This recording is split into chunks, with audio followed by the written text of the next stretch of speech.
மீன ராசிக்கு வந்து பார்த்தீங்கன்னா அந்த புதன் பெயர்ச்சி எப்படி இருக்குன்னு சொல்லி முதல்ல பார்த்துடலாம். முதல்ல இந்த புதன் பெயர்ச்சி 4க்கும் 7க்குமான அதிபதி நம்மளுடைய புதன் பகவான் கடக ராசியிலேருந்து 7ஆம் பார்வையாக மகர ராசியை பார்க்குறாங்க. முதல்ல என்ன மாதிரியான மாற்றத்தை கொடுக்குறாங்க அப்படின்னு சொல்லி பார்த்தா, அதாவது எப்பவுமே வந்து பார்த்தீங்கன்னா உங்களுக்கு நீங்கள் முயற்சி பண்ணால் மட்டும் இல்லை, முயற்சி பண்ணாமல் இருந்தாலுமே ஏதாவது ஒரு வகையில் ஒரு உங்களுடைய உங்களுடைய கணவராக இருக்கலாம், அல்லது உங்களுடைய மனைவியாக இருக்கலாம், இல்லாட்டி உங்களுடைய பேரண்ட்ஸாக இருக்கலாம், யாராவது உங்களுக்கு ஏதாவது ஒரு வகையில் பணத்தை வந்து பரவாயில்ல இருந்தால் நீ வச்சுக்கோ, பரவாயில்ல இது சேவிங்ஸ்க்கு வச்சுக்கோன்னு சொல்லி ஏதாவது ஒரு வகையில் அவங்க பணம் கொடுத்துக்கிட்டு தான் இருப்பாங்க. அதாவது உங்களுடைய சேவிங்ஸ் வந்து எப்படி நம்மளுக்கு என்ன செல்ஃப் ரெஸ்பெக்ட் இல்லையா? கண்டிப்பாக ஒரு வேலை நம்மளுக்குன்னு ஒரு வேலை இருக்க தானே செய்யும். அந்த வேலையை நம்ம பண்ணணுங்கிற ஒரு ஆர்வம் உங்களுக்கு இருக்கும். அதுவும் இந்த புதன் உங்களுக்கு உதவியாக இருக்கும். உடல்நிலையில் கொஞ்சம் கவனமாக வச்சுக்கோங்க. ஏதாவது ஒரு தலைவலி காய்ச்சல் வந்துச்சு அப்படின்னா கொஞ்சம் அலட்சியமாக இருக்காமல் அடுத்து என்ன போய் ஏன்னா இந்த டைம்லலாம் சம்மந்தமே இல்லாமல் தலை சுற்றல் வந்துக்கிட்டே இருக்கும். அந்த மாதிரி விஷயங்கள் வரும்போது டக்குன்னு போய் ப்ரெஷர் லோ ப்ரெஷராக இருக்கா, இதெல்லாம் கரெக்டாக இருக்கான்னு போய் செக் பண்ணிக்கோங்க. அலட்சியமாக இருக்காதீங்க. என்ன மாதிரியான வாழ்வியல் பரிகாரம் பண்ணலாம் அப்படின்னா, நீங்கள்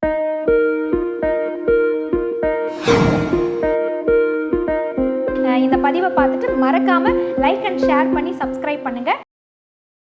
ஆர்த்தி விலாக் நேயர்கள் அனைவருக்கும் அன்பார்ந்த வணக்கம். நம்மளுடைய விலாக் மூலமாக நிறைய ஜோதிட ஆலோசகர்களை தொடர்ந்து நம்ம வந்து சந்திச்சுட்டு வரோம். அவங்களுடைய அந்த ஜோதிட கணிப்புகளின் மூலமாக உங்கள் வாழ்க்கைக்கு வெளிச்சம் ஏற்படுத்துவதற்கான வழிகளை நம்ம ஏற்படுத்திக்கிட்டு வரோம். இந்த பதிவை பார்த்துட்டு இருக்கக்கூடிய நீங்களும் ஒரு ஜோதிட ஆலோசகர் இருப்பினும் எனக்கு மக்களுக்கு வழிகாட்டுவதற்கான ஒரு வாய்ப்பு கிடைக்குமா அப்படின்னு நீங்கள் தேடிட்டு இருக்கீங்கன்னா நிச்சயமாக ஆர்த்தி விலாக் மூலமாக நீங்கள் பங்கெடுக்க முடியும். உங்களை கலந்துரையாட உங்ககிட்ட பேசுவதற்கு நானும் ஆவலாக காத்துட்ருக்கேன். உங்களுடைய இந்த ஜோதிட வல்லமையை மக்களிடம் கொண்டு போய் செலுத்துவதற்கு ஆர்த்தி விலாகும் தயாராக இருக்குது. டிஸ்பிளேல வரக்கூடிய எண்ணுக்கு நீங்கள் அழைப்பை ஏற்படுத்திங்கன்னா உங்களை நாங்கள் தொடர்பு கொண்டு அனைத்து விவரங்களையும் உங்களுக்கு நாங்கள் வழங்க தயாராக இருக்கோம். புதன் பெயர்ச்சி, அதாவது ஒவ்வொரு மாதத்துலேயும் வந்து பார்த்திங்கன்னா ஒரு 28 நாட்கள் வந்து புதன் பெயர்ச்சி நடக்கும். இந்த 28 நாட்கள் என்ன மாதிரியான மாற்றத்தை கொடுக்குறாரு இந்த புதன் பகவான் அப்படின்னு பார்த்துருவோம். இந்த மாதம் வந்து பார்த்திங்கன்னா ஆகஸ்ட் 6ஆம் தேதி வந்து மிதுன ராசியிலேருந்து புதன் பகவான் கடக ராசிக்கு வராரு. ஆல்ரெடி கடகத்தில் யார் இருக்காருன்னா குரு பகவான் இருக்கிறாரு. அவர் வந்து ஏற்கனவே இயற்கை சுபர், சரிங்களா? அப்படிப்பட்ட இயற்கை சுபரோட யார் சேர்றாங்கன்னா நம்ம புதன் பகவான் சேர்றாங்க. அப்படி சேரும்போது என்ன மாதிரியான மாற்றத்தை 12 ராசிகளுக்கு கொடுக்குறாங்க? இவருடைய பார்வை வந்து பார்த்திங்கன்னா ஒரு பார்வை தான் நம்ம புதனுக்கு, 7ஆம் பார்வை மட்டும்தான். அப்படி இவர் கடகராசியிலேருந்து 7ஆம் பார்வையாக நம்ம மகர ராசியை பார்க்குறாரு. அப்படிங்கும்போது ஒவ்வொரு ராசிக்கும் பலன்கள் மாறுபடும். அவங்களுடைய கஷ்டங்களுக்கும் அவங்களுடைய கவலைகளுக்கும் உண்டான ஒரு தீர்வு கிடைக்கும். பொதுவாக வந்து புதன் பெயர்ச்சியில் பொது பலன்கள்னு சொன்னாலே நம்ம என்ன பண்ணுவோம் தெரியுமா? புதன் யாருக்கு, அதாவது இந்த ரொம்ப கணக்கில் ரொம்ப பெஸ்ட்டாக இருக்கிறவங்களுக்கு, இன்னொன்று வந்து தகவல் தொடர்பு சாதனங்கள், இன்னொன்று மொபைல் சம்மந்தப்பட்ட வேலை, சாஃப்ட்வேர்ஸ் கம்பெனி, இந்த மாதிரியான நிறைய வேலைகளுக்கு தான் நம்ம புதன் பகவான் காரகர். அப்படிப்பட்ட ஒருத்தர் இப்படி புதன் பெயர்ச்சி நடக்கும்போது இந்த காலகட்டம் இந்த 28 நாட்களும் ஒரு நல்ல தகவல் தொடர்பு சம்மந்தப்பட்ட விஷயங்கள் நல்ல ஒரு புதுசாக ஆரம்பிக்கிறதுக்கும் புதிய நிறைய ஒரு முடிவுகள் ஏற்படுறதுக்கும் நிறைய டெவலப்மெண்ட் கொண்டு வரதுக்கும் ஒரு பெரிய காரணமாக இருக்க போகிறாரு. இவர் வந்து பொது காரணங்கள் மட்டுமல்லாது ஒவ்வொரு ராசிக்கும் சில குறிப்பிட்ட காரணங்களையும் ஏற்படுத்த போகிறார். அது மட்டும் இல்லை, இந்த 12 ராசிகளுக்கும் ஒவ்வொருத்தருக்கும் யாராவது ஒருத்தர் மூலமாக ஏதாவது ஒரு வாய்ப்பு, அதாவது டெலிஃபோன் மூலமாக ஃபோன் மூலமாக அவங்களுக்கு வந்து சேரப்போகுது. அந்த அழைப்பு யார், அந்த அழைப்பு என்ன விஷயமா வரப்போகுது அப்படிங்கிறத வச்சும் நம்ம தொடர்ச்சியாக இந்த 12 ராசிகளுக்கும் பார்த்துடலாம். தொடர்ந்து இந்த பதிவை பார்த்துக்கிட்டே வாங்க. இதில் வந்து பார்த்திங்கன்னா பொதுவாக இந்த புதன் பயிற்சியில் என்ன பொது பரிகாரம் 12 ராசிகளுக்கும் வரப்போகிற முக்கியமான அந்த கால்ஸ் பற்றி சொல்லிட்டேன். இன்னொரு முக்கியமான விஷயம், இதில் நம்மளுக்கு சில பாதிப்புகள் இருக்கும் பார்த்தீங்களா? அந்த பாதிப்புகள் ஒவ்வொரு ராசிக்கும் எனக்கு இந்த பிரச்சனை மட்டும் சரியாக மாட்டேங்கி, இது மட்டும் நான் எவ்வளோ முயற்சி பண்ணாலும் இதில் எனக்கு முன்னேற்றமே இல்லைன்னு சொல்கிறவங்களுக்கெல்லாம் ஒரு சில வழிபாடுகளும் வாழ்வியல் பரிகாரங்களும் சொல்கிறது. இந்த வாழ்வியல் பரிகாரம் ஒரே மாதிரியான சில விஷயங்கள் தான் இருக்கும். ஆனால் என்ன, கஷ்டப்படுறவங்களுக்கு உதவி, இதுதான் இந்த வாழ்வியல் பரிகாரத்திலே முக்கியமான ஒரு விஷயம். இது பண்ணுறது மூலமாக நம்மளுடைய கர்மா வந்து குறையும். நம்ம ஏற்கனவே மீனத்தில் சனி பகவான் இருக்கிறாரு, வக்ரகதியோடு இருக்கிறாரு. அப்படி இருக்கும்போது சில ராசிகளுக்கு 7.5 சனி இருக்குது, கண்டக சனி இருக்குது, நிறைய பாதிப்புகள்லாம் இருக்குது. அந்த பாதிப்பு வந்து எந்த வகையிலையும் நம்மளை பாதிக்காத, ஏன்னா இயற்கை சுபர் குரு பகவானுடைய சேர்ந்து புதன் பகவான் இருக்கார். அப்படி இருக்கும்போதும் சில சில விஷயங்கள்ல எச்சரிக்கை உணர்வோடு இருக்கணும். அந்த பாதிப்புகளை எதுவும் நம்மளுக்கு வராம இருக்கணும் இல்லையா? அதற்கு உண்டான வாழ்வியல் பரிகாரம், வழிபாடு முறைகளையும் சொல்றேன். கண்டிப்பா அத நீங்க பண்ணுங்க. உங்களுக்கும், உங்களுடைய குடும்பத்திற்கும் உங்களுக்கு கடவுளோட ஆசீர்வாதம் பரிபூர்ணம். மீன ராசி நேயர்களுக்கு மீன ராசிக்கு வந்து பார்த்தீங்கன்னா, அந்த புதன் பெயர்ச்சி எப்படி இருக்குன்னு சொல்லி முதல்ல பார்த்துடலாம். முதல்ல இந்த புதன் பெயர்ச்சி 4க்கும் 7க்குமான அதிபதி நம்மளுடைய புதன் பகவான் கடக ராசியிலேருந்து 7ஆம் பார்வையா மகர ராசியை பார்க்குறாங்க. முதல்ல என்ன மாதிரியான மாற்றத்தை கொடுக்குறாங்க அப்படின்னு சொல்லி பார்த்தோம்னா, 11ஆம் பாவம் 11ஆம் இடம்னாலே யாரு? நம்ம லாபஸ்தானத்தை குறிக்குது. அதாவது உங்களுடைய அனைத்து வித ஒரு வருமானமும் உங்களுக்கு தொடர்ந்து வந்துக்கிட்டே இருக்கு. அது ஏதாவது ஒரு சின்ன தடை இருந்தாலும் சரி, இப்போ உள்ள காலத்தில் உங்களுக்கு அந்த தடை வராது. அதாவது எப்பவுமே வந்து பார்த்தீங்கன்னா, உங்களுக்கு நீங்கள் முயற்சி பண்ணால் மட்டும் இல்லை, முயற்சி பண்ணாமல் இருந்தாலுமே ஏதாவது ஒரு வகையில் ஒரு உங்களுடைய உங்களுடைய கணவராக இருக்கலாம், அல்லது உங்களுடைய மனைவியாக இருக்கலாம், இல்லாட்டி உங்களுடைய பேரண்ட்ஸாக இருக்கலாம், யாராவது உங்களுக்கு ஏதாவது ஒரு வகையில் பணத்தை வந்து பரவாயில்ல இருந்தால் நீ வச்சுக்கோ, பரவாயில்ல இது சேவிங்ஸ்க்கு வச்சுக்கோன்னு சொல்லி ஏதாவது ஒரு வகையில் அவங்க பணம் கொடுத்துக்கிட்டு தான் இருப்பாங்க. அதாவது உங்களுடைய சேவிங்ஸ் வந்து எப்படி இருக்கும் அப்படின்னா, உங்களுக்கு தேவையானதை நீங்கள் செலவு பண்ணவே மாட்டீங்க. உங்களுடைய அதாவது உங்களுடைய குழந்தைகளுக்கு சரி, தன்னுடைய சகோதர சகோதரியோட குழந்தைகளுக்கு சரி, அவங்களுக்கு தான் நீங்கள் அதிகமாகவே செலவு பண்ணுவீங்க. அதில் மட்டும் நீங்கள் கொஞ்சம் கவனமாக இருங்க. ஏன்னா ₹1 அதாவது நம்ம ₹1000 ₹2000 செலவு பண்ணுறது ஒரு பெரிய விஷயமா தெரியுதை விட 5-10 செலவு பண்ணுற விஷயங்கள் அதிகமான செலவாக கொண்டு போகும். அப்போ கடைசி நேரத்தில் ஒரு முக்கியமான நேரத்தில் கையில் காசு இல்லாமல் உட்காரதுக்குண்டான சூழல். அதனால் கொஞ்சம் கவனமாக இருங்க.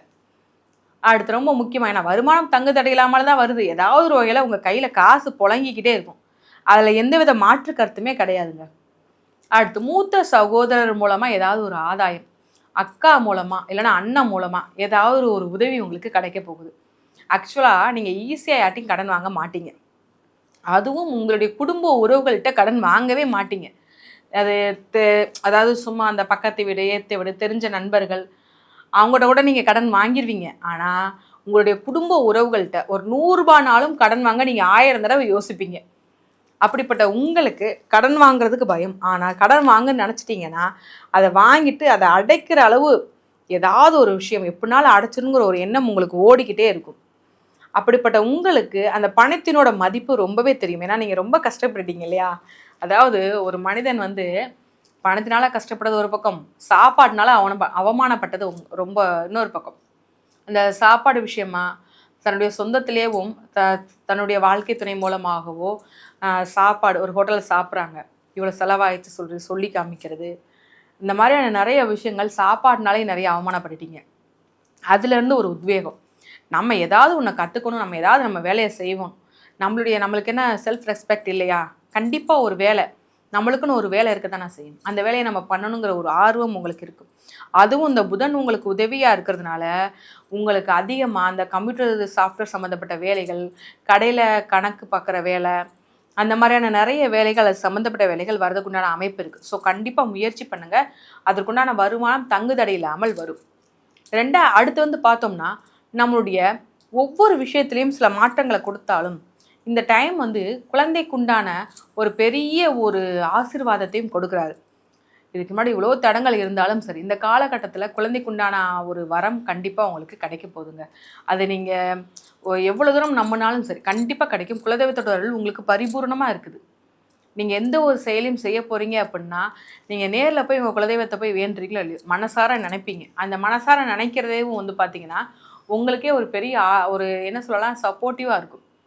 ஈஸியாக உங்களுக்கு, அதாவது சொந்தக்காரவங்க சப்போர்ட் விட நீங்கள் பழகுனவங்க தான் உங்களுக்கு ரொம்பவே சப்போர்ட்டிவாக இருப்பாங்க நிறைய விஷயங்களில். அது எந்த இடத்துலையும் உங்களுக்கு வந்து காலை வாரி விட்டதே கிடையாது. அதனால் நீங்கள் ரொம்பவே யோசிக்கக்கூடிய ஒரு விஷயம் அப்படின்னா உடல்நிலை மட்டும்தான் நீங்கள் யோசிக்கணும். உடல்நிலையில் கொஞ்சம் கவனமாக வச்சுக்கோங்க.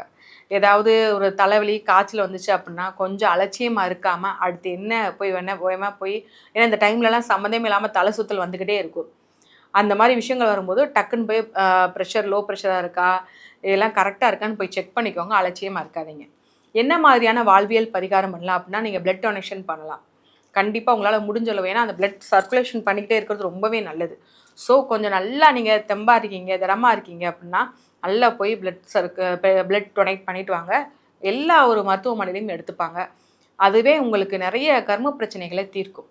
என்ன வழிபாடு பண்ணால் சிறப்பாக இருக்கும்னு சொன்னால், நீங்கள் வழிபடக்கூடிய தெய்வம் முருகப்பெருமான் வழிபாடு நிச்சயமாக பண்ணுங்கள். உங்களுக்கும் உங்களுடைய குடும்பத்திற்கும் கடவுளின் ஆசீர்வாதம் பரிபூர்ணமாக இருக்கும். இதை பற்றின இது வந்து பொதுவான பரிகாரங்கள் மட்டுமே. இது வந்து பொதுவான ராசிகளுக்கு உண்டான சில விஷயங்கள் தான். இல்லை உங்களுடைய தனிப்பட்ட ராசிக்கு, என்னுடைய மேச ராசி நான் வந்து இந்த தேதியில் இந்த நேரத்தில் பிறந்தேன்னு தனிப்பட்ட தேதி, பிறந்த தேதியை வச்சு சொன்னால் மட்டும்தான் உங்களுடைய வாழ்க்கையில் உள்ள சில விஷயங்களை பற்றி நாங்கள் தெளிவாக சொல்ல முடியும். இதில் உங்களுக்கு டவுட் வரலாம், அது எப்படி நாங்கள் கீழே உள்ள நம்பருக்கு கொடுத்துறீங்க, நாங்கள் வாட்ஸ்அப் பண்ணிடலாம், டீட்டெயில்ஸ் கேட்கலாம், எப்படி கரெக்டாக சொல்வீங்க, நாங்கள் நம்புவோம் அப்படின்னாலும், நீங்கள் எங்களை தொடர்பு கொண்டு உங்களுடைய ஜாதகத்தை ஆலோசனை கேட்கும்போது உங்களுடைய பாஸ்டில் நடந்த சில விஷயங்கள் நாங்கள் உங்களுக்கு சொல்லுவோம். அந்த சொல்கிறது மூலமாக உங்களுக்கு ஒரு நம்பிக்கை வரும் இல்லையா? அதற்கப்புறம் உங்களுடைய என்ன கேள்வினாலும் நீங்கள் கேட்டுக்கலாம். ஸோ கீழே உள்ள வாட்ஸ்அப் நம்பருக்கு அப்பாயின்மெண்ட் புக் பண்ணி ஜாதக ஆலோசனை கேட்டுக்கோங்க. வாழ்வில் வளம்பெறுக. ரொம்ப அற்புதமாக விளக்கங்களை நமக்காக கொடுத்துருக்காங்க. நான் மீண்டும் உங்களுக்காக சொல்கிறேன், அவங்கக்கிட்ட நீங்கள் வந்து ப்ரைவசியாக தனித்துவமாக உங்களுக்குன்னு கன்சல்ட்டிங் எடுக்கணும் அப்படின்னா ஆன்லைன் கன்சல்டேஷன் தயாராக காத்துட்ருக்கு. டிஸ்பிளேல இருக்கக்கூடிய அந்த எண்ணுக்கு நீங்கள் கால் பண்ணிங்கன்னா உங்களுக்கான வழிகாட்டுதல் நிச்சயமாக கிடைக்கும். இந்த மாதிரி நல்ல நல்ல ஆன்மீக தகவல்களோடு, ஜோதிட ரீதியான பரிகாரங்கள், வழிபாட்டு தலங்களோடு மீண்டும் உங்களை ஒவ்வொரு நிகழ்ச்சியிலும் நாங்கள் சந்திச்சுக்கிட்டே இருப்போம். இந்த பதிவை உங்கள் அன்பின் மூலமாக லைக் பண்ணி, ஷேர் பண்ணி, மறக்காம சப்ஸ்கிரைப் பண்ணுங்க. நன்றி, வணக்கம்.